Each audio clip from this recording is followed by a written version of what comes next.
Today I'm going to share an experience that I was hoping I'd never have. We had to have our motorhome towed.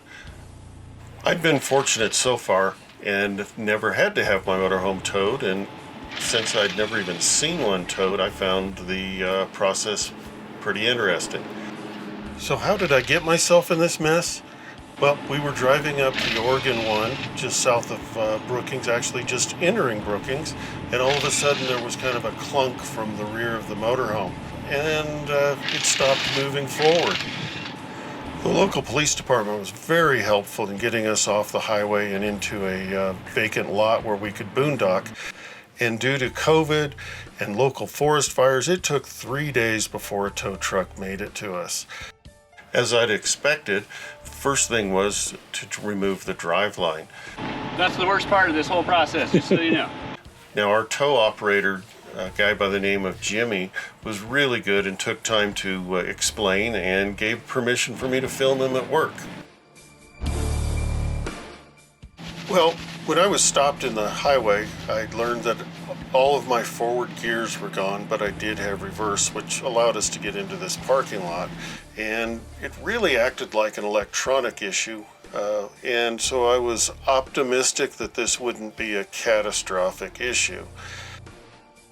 Now, just 20,000 miles earlier, I'd changed the transmission filters and upgraded to the Transcend synthetic fluid that's recommended for the Allison 3000, which is generally regarded to be a bulletproof transmission.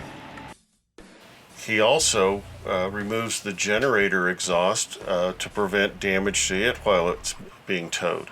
Oh. Where the last time this thing got towed, how it got smashed to heck. Oh, wow. Because they didn't take it off, which is simple. A couple little bolts and saves your stuff from getting busted up. So after this thing got into the shop over at Medford, Oregon, it didn't take them very long to determine that we'd had an internal failure in the transmission. So they ordered a new transmission, and we spent another couple of weeks waiting for the transmission to arrive and get installed.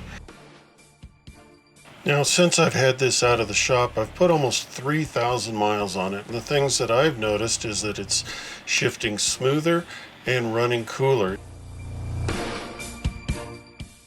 This was a very expensive experience and something that I wouldn't wish on anyone.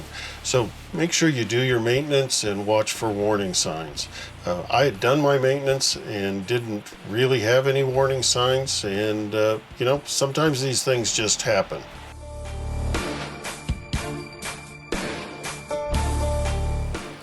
Well, I hope you enjoyed this video more than I enjoyed the experience of having to be towed, and really appreciate a thumbs up or a subscription, and welcome you to follow along on our adventures.